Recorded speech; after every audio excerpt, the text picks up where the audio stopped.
Stop, boy, drop, boy, you're not on a roll, you're over the hills. The landscape is loading, behind you's exploding. There's no point in going where you're gonna go. Your brain is stuck knowing if you keep on rowing, you'll hit a mountain and further you know.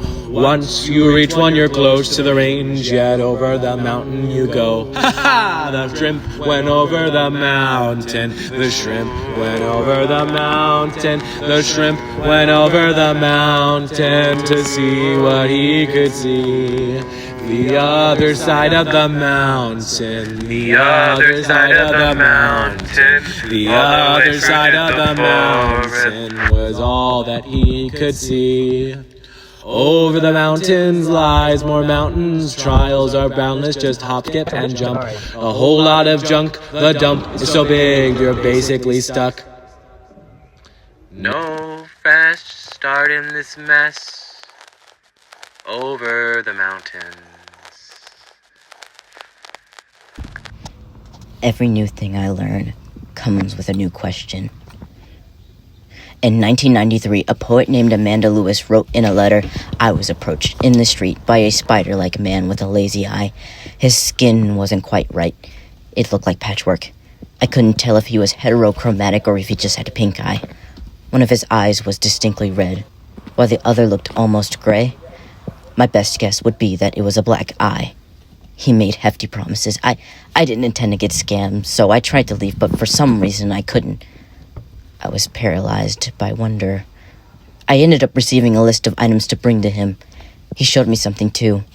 A beehive, I think. All I have is this blurry image." End quote.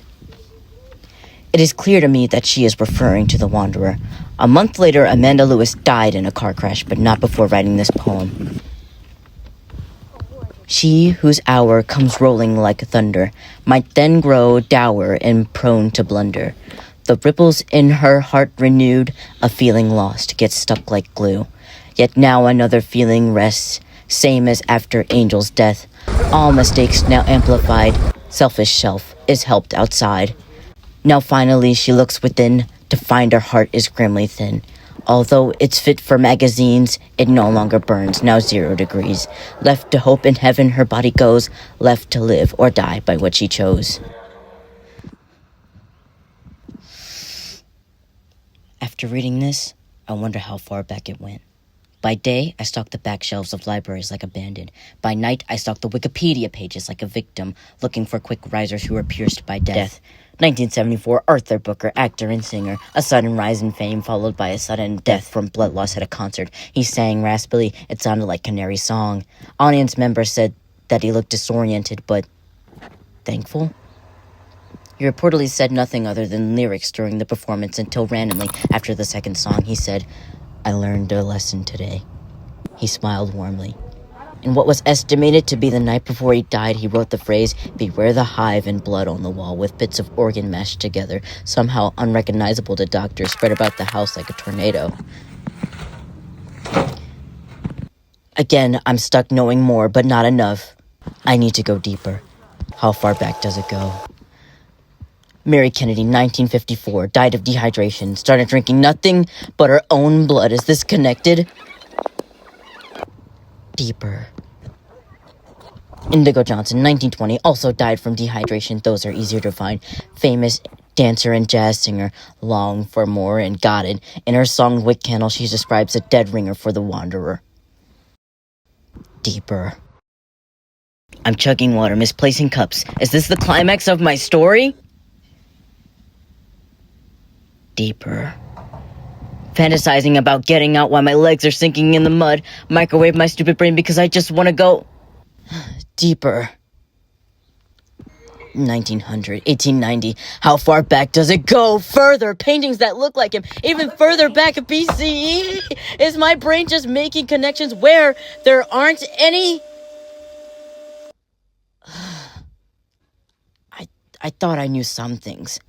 But with all I have learned, I have yet to find one person who makes it out alive. It's so sad. These people thought that he cared about them. Of course, that's never what I thought.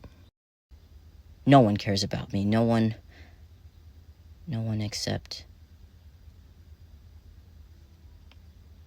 deeper.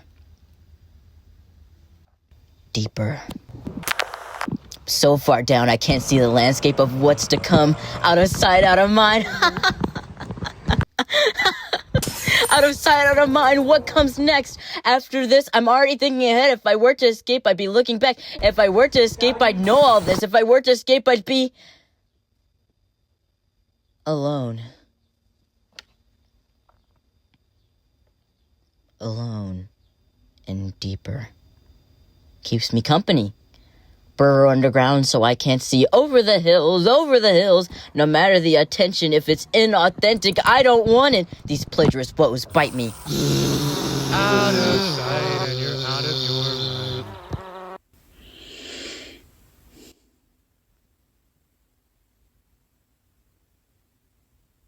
I saw a journal next to the salt shaker when I grabbed it.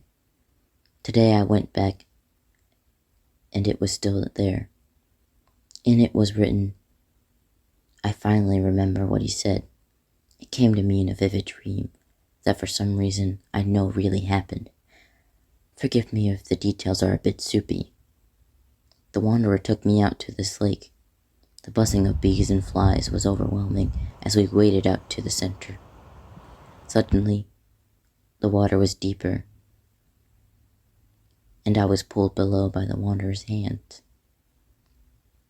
What happened next is a blur, but I remember one part distinctly. It was like it was stuck in my head all week, but I couldn't remember the words. Before me was a giant beehive. He looked to me and spoke. This is the hive at the center of all this. You are just begging to be stung. I already remember that much, but then he continued. Oh my, I'm sorry if I scared you. You seem more out of breath than I thought you would be. Honey, why don't you sit? He pushed me over down onto the lake floor. I see that look in your eye. Jealousy? You look at this great hive and you do not wish to be a worker bee. You do not wish to be a queen bee. You want what you can't have. So you're going to have to be hollowed out. He wrapped his fingers around my back. His nails were outrageously long. At that moment, I regretted everything that brought me here. I had no idea what I was really chasing the whole time. He shushed me with his finger, but I'm sure I didn't say anything. And just like that, the dream stops.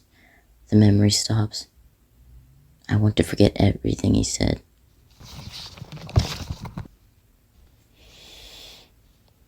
End quote.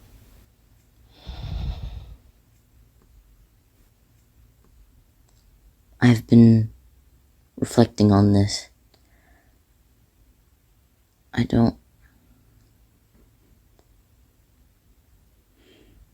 Authenticity. My craving for connection distracted me from my craving for something real. And now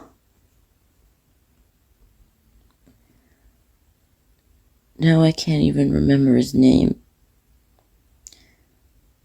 Nectar. That wasn't it, was it?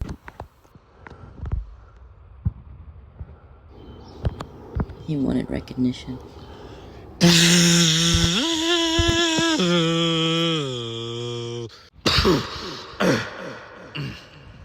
I already gave you an ultimatum, Shrimp. Whatever happens next, it's completely your choice. Truly and utterly up to you.